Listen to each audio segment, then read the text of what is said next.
And PwC works closely with NEPAD and the NEPAD Business Foundation. Could you please update us on NEPAD's the CADEP program and the partnership which has been set up to assist the government in creating a more hospitable environment for agribusiness financing and investment, as mentioned by Dominique just now? Thank you, sir. Just for all those who may not understand what CAA stands for, it's actually what it stands for: Comprehensive African Agricultural Development Program. And really, what it's trying to do is to try and address all the bottlenecks that have really hamstrung the development of agribusiness across Africa. I think one of the major failures of the continent, I think, over the last 3 decades has really been to develop a consistent agricultural policy that supports, commercial agriculture or peasant agriculture at the very basic level. And I read a recent article saying, "Commercialize, don't peasantize." And I think that's really the essence of agribusiness going forward, is that in some cases it comes off a peasant base, and it's a horrible word using peasant base, but effectively it's a subsistence level base. And what you've seen over the last 30 years has been a slow commercialization and a gradual recognition by governments that we need to focus on agriculture, partly because the focus has been on developing natural resources, oil, gas, and other commodities, and to some extent agriculture has been excluded from a priority agenda program in the development of some of these countries. So what you found, progressively yields have dropped, progressively productivity levels have dropped, and it's an issue going forward. What does the CAADP stand out to do? One, it looks at improving productivity. Now it's easy, and one can look at this from an academic perspective, or one can look at it from a practical perspective. I happen to come from Zimbabwe. So when I talk of agribusiness, it's something very dear to me, because I've witnessed a country move from a very commercial, very productive base to a very, almost a quasi-subsistence base of agriculture, and seen yields drop dramatically over the last 10 years. But having said that, I think lessons have been learned from different approaches. Lessons have been learned about exactly what to deliver and how to take it forward moving on. So the vision of the CAADP program is, one, to improve productivity; two, to create dynamic agricultural markets. That is to look at clearly defining and developing markets. Do you create agricultural marketing boards? Do you have do you create specific state induced interventions to ensure stability in agricultural prices, and so forth and so on? And I think in markets which are nascent, especially in sub-Saharan Africa, those are real challenges, given the fact that you've got the subsidy programs in Europe and everywhere else. And I think the WTO has been really battling with trying to understand how to support agriculture in certain countries, and Africa has always been at the tail end of these issues. So when one talks of commercializing, one needs to understand the context, what that means. The other thing is to try and understand how we integrate farmers into the mainstream economy.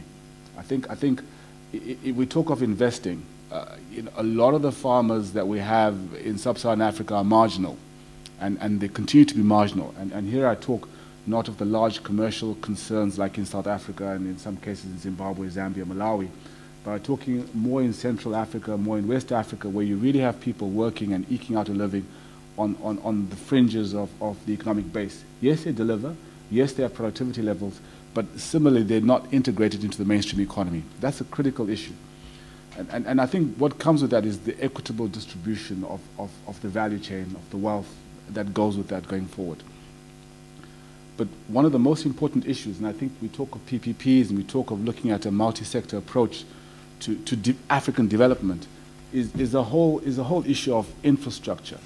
The fact that if you don't create the actual physical logistical infrastructure that supports agriculture, whether it be roads, rail, access to ports, ways of disseminating fertilizers, ways of investing, for example, in irrigation schemes, you're always going to be hamstrung, because those are the fundamental issues that really are at the heart of a sustainable agribusiness concern anywhere across Southern Africa.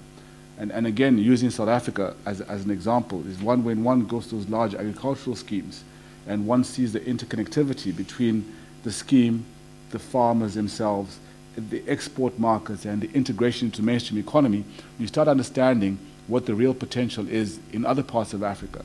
And we talk of the fact that we have this huge amount of potential and lots of potential arable land that can be utilized for agriculture.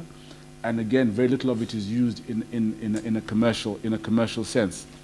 So I think the issue and the strategy behind the program is to look at an in-country process, and each country is different because each country has a very different policy to how it deals with its staples or its core agricultural products, and understand exactly whether those frameworks induce and encourage entrepreneurship. Because really that's part of it, is you're trying to create a business, but out of a business, it's really entrepreneurs looking at the opportunity, understanding how to unpack it, and be able to deliver a product at the back end of that. That's the first thing. The second issue strategically is to look at mobilizing partnerships. Now, what does that mean? It means that you're working with, in some instances, highly underdeveloped or relatively undeveloped pieces of land, a limited level of intellectual capacity or capacity on the part of the farmers to deliver the yields that are expected of a commercial concern, and be able then to deliver the partnerships that, one, capacity build, two, fund, and three, take risk in those specific sectors. And those are absolutely critical issues going forward. I think the fourth thing is really looking for the commitment from the stakeholders. And one thing we're not good at in Africa is making commitments, especially to core development initiatives.